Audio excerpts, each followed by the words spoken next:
magbayad ng Bangko Filipino ng kanilang liabilities na aabot na raw sa 4.4 billion pesos. Dahil dito, mahigit 177,000 depositor ang apektado. Pero tiniyak ng BSP na 77% sa mga depositor ang mababayaran ng buo. Pinag-aaralan na rin ng BSP ang pagsasampa ng kaso laban sa mga opisyal ng Bangko Filipino. Ayon naman sa Bangko Filipino, iligal ang ginawang aksyon ng BSP. Kaugnay po na balitang yan, makausap natin si Amaya Barreto Legarda, AVP ng Bangko Filipino. Ma'am Amaya, good morning po. Good morning, John. Ano po reaksyon ng Bangko Filipino rito sa utos ng BSP na kayo'y sarhan? Well, first of all, we're definitely saddened, no? I'm not just an officer of the bank, I'm also a depositor. But more than that, I mean, we are shocked. It is a clear case of injustice sa part namin talaga. Okay, may binabanggit na wala daw kayo kaya magbayad ng 4.4 billion pesos na liabilities? Alam mo, you know, it's really, we were a victim of a smear campaign. No, we never closed, hindi kami nagsara, hindi kami nag-declare ng bank holiday. We could no longer accommodate all the withdrawals, which was a direct result of that smear campaign. Ano ba yung smear campaign na yun? You know, a lot of statements were made, negative statements against the bank, that we were being mismanaged, that we were insolvent, and those statements are clearly, they are false and they are clearly untrue. No? Bangko Filipino assured its depositors that they would get back all their deposits because the bank is not insolvent. Ano na po nangyari doon sa bank plan na humihiling kayo ng loan na 3 billion sa Bangko Sentral ng Pilipinas? So walang nangyari sa usapan?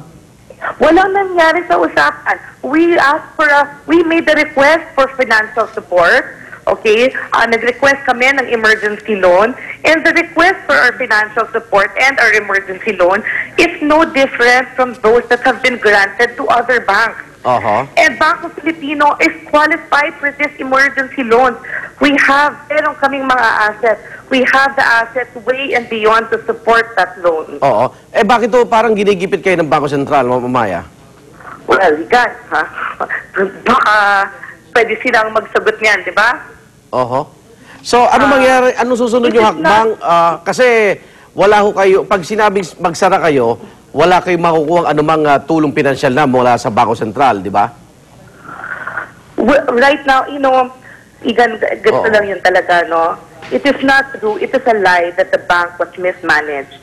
Because Bangko Filipino was under enhanced monitoring system of the Monetary Board since we reopened in 1994.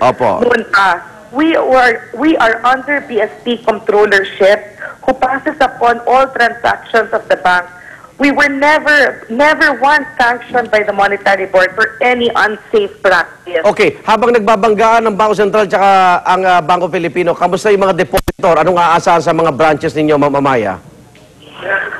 Well, marami kaming assets. We are asset rich, and we are going to fight for this. We are going to fight for this injustice. We fought once, we won once, and we are confident that we are going to win this again. So paano to, kakasuhan nyo sila?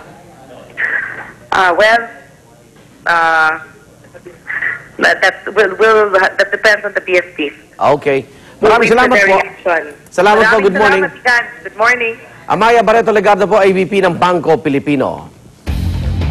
Samantala, makakusap naman natin si Atty. Elmore Capule, Deputy General Counsel ng Bangko Sentral ng Pilipinas. Atty. Capule, good morning po.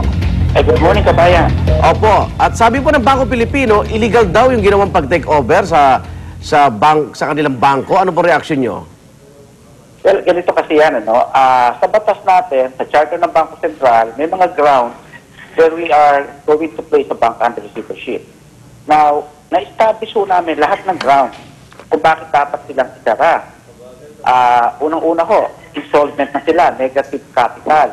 Ginamit nga ho namin mga figura na nag-agree sila at sila pa nag-submit namin.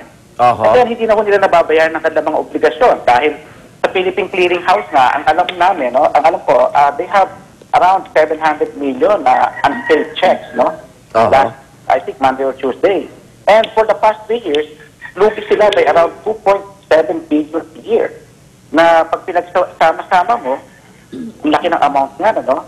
So, with all of these things, hindi natin pwede pabayaang mag-operate ang ganyang klaseng bangko. Kaya ang ginawa ng Monetary Board yesterday, based on the financial figures, we have no choice but to apply the law. Bakit ito sinasabi kanina ni Ma'am Amayan na yung ari-arian nila ay sobra-sobra pa doon sa mga sinasabing pagkukulang nila, attorney?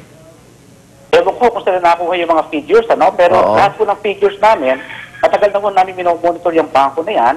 At sabi ko nga, yung mga numbers na yan, hindi lang naman kami kumuha niyan.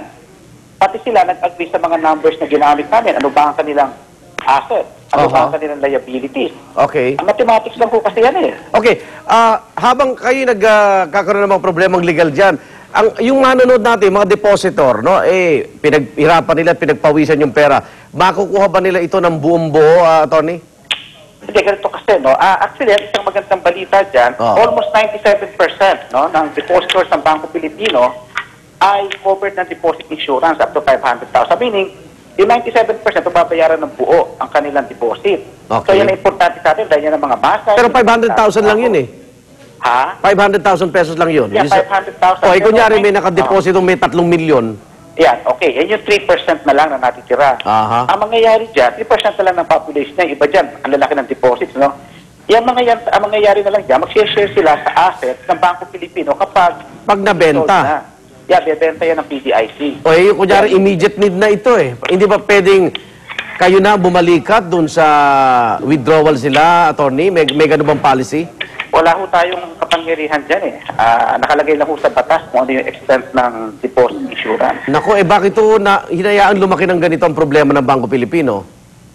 Actually ho kasi, ang Bangko Sentral kasi, ang duty namin nga, ensure namin ang stability ng Bangko Pilipino. Kaya, bago ho kami magsara, totoo yun na as much as possible, we try to help a bank. Kaya kami nga yung banker of last resort. Okay. Dahil pag may tumawag nga ng bangko, hindi namin gusto yan. Dahil una-una, baka mayanig ang ating sistema. Dito naman sa kasunto, hindi naman. Attorney, bakit ito hindi na pagbigyan yung kanilang hinihingin loan na 3 billion na ipinangako daw nung Lunes ng alas 5 ng hapon?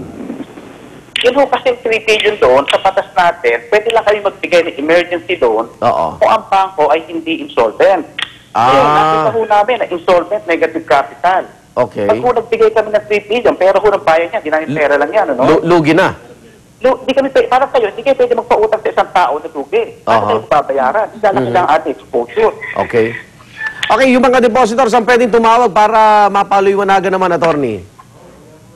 Actually, ano po kasi, more of PDIC na ho ngayon to eh. Dahil nung inilagay namin sila under receivership, nasa pangangalaga na ang buong bangko, lahat ng ari-arian ng PDIC. So, mas maliwanag ko kung sila ang nakakausap ng mga depositors. Okay, pero siguro mas dagdagan pa natin ng protection yung mga depositor dahil pera nila ay nagpapalago ng ating banking industry, attorney. Kaya nga ako, tinutulungan talaga namin sila eh. Okay. Kung hindi mo kasi namin isinara to, hindi pwedeng bayaran ng PDIC yung mga depositors. Okay. Salamat po, attorney. Maraming salamat to. Si Attorney Elmore Capulipo, Deputy General Counsel ng Bangko Sentral ng Pilipinas. Sentensyang bitay sa 3 Pilipino sangkot sa drug trafficking sa China. Pinal na. At alamin kung sino-sino ang mga pasok sa listahan ng sexiest celebrities ng Playboy magazine. Huwag pa uli, tutok lang sa unang balita.